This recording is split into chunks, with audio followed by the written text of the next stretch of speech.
नमस्कार साथियों, स्वागत है आपके भागवत गीता में। महाभारत के 7वें अध्याय में आज हम जानेंगे भीष्म की प्रतिज्ञा से हमें क्या सीख मिलती है। भीष्म किस तरह से चित्र विचित्र वीर और अंबालिका अंबिका के साथ न्याय, इस अध्याय से क्या सीखा जा सकता है। इस वीडियो में बात करेंगे 7वें अध्याय की बहुत ही सरल भाषा और आसान शब्दों में। सत्यवती के चित्रांगद और विचित्रवीर्य नामक 2 पुत्र हुए। शांतनु का स्वर्गवास चित्रांगद और विचित्रवीर्य के बाल्यकाल में ही हो गया था, इसलिए उनका पालन पोषण भीष्म ने किया। भीष्म ने चित्रांगद के बड़े होने पर उन्हें राजगद्दी पर बिठा दिया, लेकिन कुछ ही काल में गंधर्वों से युद्ध करते हुए चित्रांगद मारा गया। इस पर भीष्म ने उनके अनुज विचित्रवीर्य को राज्य सौंप दिया।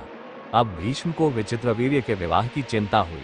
उन्हीं दिनों काशीराज की 3 कन्याओं अंबा, अंबिका और अंबालिका का स्वयंवर होने वाला था। उनके स्वयंवर में जाकर अकेले ही भीष्म ने वहां आए समस्त राजाओं को परास्त कर दिया और तीनों कन्याओं का हरण करके हस्तिनापुर ले आए। बड़ी कन्या अंबा ने भीष्म को बताया कि वह अपना तन मन राजा शाल को अर्पित कर चुकी है। उसकी बात सुनकर भीष्म ने उसे राजा शाल के पास भिजवा दिया और अंबिका और अंबालिका का विवाह विचित्रवीर्य के साथ करवा दिया। राजा शाल्व ने अंबा को ग्रहण नहीं, तह वह हस्तिनापुर लौट कर आ गई और भीष्म से बोली, हे आर्य, आप मुझे हर कर लाए हैं, अतएव आप मुझसे विवाह करें। किंतु भीष्म ने अपनी प्रतिज्ञा के कारण उसके अनुरोध को स्वीकार नहीं किया। अंबा रुष्ट होकर परशुराम के पास गई और उनसे अपनी व्यथा सुनाकर सहायता मांगी। परशुराम ने अंबा से कहा, हे देवी, आप चिंता न करें, मैं आपका विवाह भीष्म के साथ करवाऊंगा। परशुराम ने भीष्म को बुलावा भेजा, किंतु भीष्म उनके पास नहीं गए। इस पर क्रोधित होकर परशुराम भीष्म के पास पहुंचे और दोनों वीरों में भयानक युद्ध छिड़ गया। दोनों ही अभूतपूर्व योद्धा थे, इसलिए हार जीत का फैसला नहीं हो सका। आखिर देवताओं ने हस्तक्षेप करके इस युद्ध को बंद करवा दिया। अंबा निराश होकर वन में तपस्या करने चली गई। विचित्रवीर्य अपनी दोनों रानियों के साथ भोग विलास में रत हो गए, किंतु दोनों ही रानियों से उनकी कोई संतान नहीं हुई और वे क्षय रोग से पीड़ित होकर मृत्यु कुल नाश होने के भय से माता सत्यवती ने एक दिन भीष्म से कहा, पुत्र, इस वंश को नष्ट होने से बचाने के लिए मेरी आज्ञा है कि तुम इन दोनों रानियों से पुत्र उत्पन्न करो। माता की बात सुनकर भीष्म ने कहा, माता, मैं अपनी प्रतिज्ञा किसी भी स्थिति में भंग नहीं कर सकता। ये सुनकर माता सत्यवती को अत्यंत दुख हुआ। अचानक उन्हें अपने पुत्र वेदव्यास का स्मरण हो आया। स्मरण करते ही वेदव्यास वहां उपस्थित हो गए।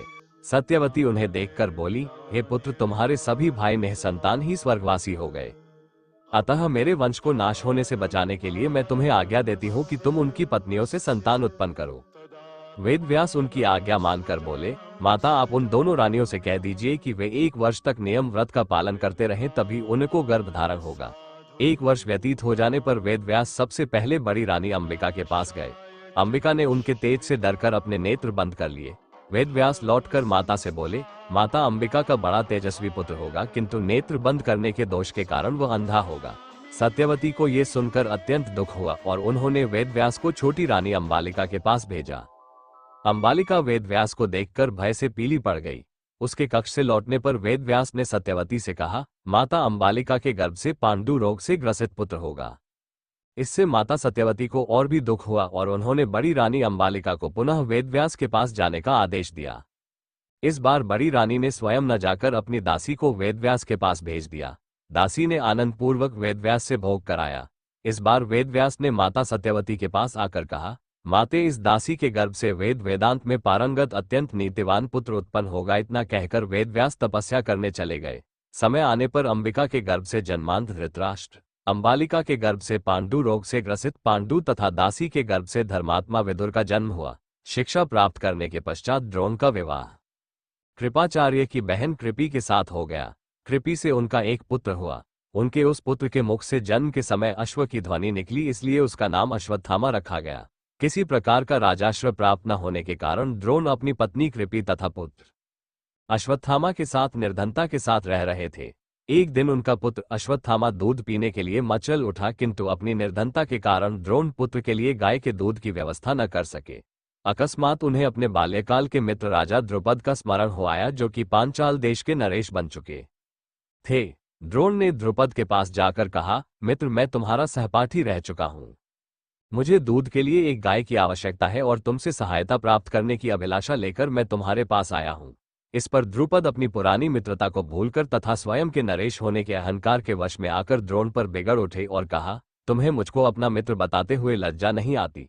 मित्रता केवल कहा, तुम्हें मुझको अपना मित्र बताते हुए लज्जा नहीं आती। मित्रता केवल समान वर्ग के लोगों में होती है, तुम जैसे निर्धन और मुझ जैसे राजा में नहीं। अपमानित होकर द्रोण वहां से लौट आए और कृपाचार्य के घर गुप्त रूप से रहने लगे। एक दिन युधिष्ठिर आदि राजकुमार जब गेंद खेल रहे थे तो उनकी गेंद एक कुएं में जा गिरी। उधर से गुजरते हुए द्रोण से राजकुमारों ने गेंद को कुएं से निकालने लिए सहायता मांगी। द्रोण ने कहा, यदि तुम लोग मेरे तथा मेरे परिवार के लिए भोजन का प्रबंध करो तो मैं तुम्हारा गेंद निकाल दूंगा।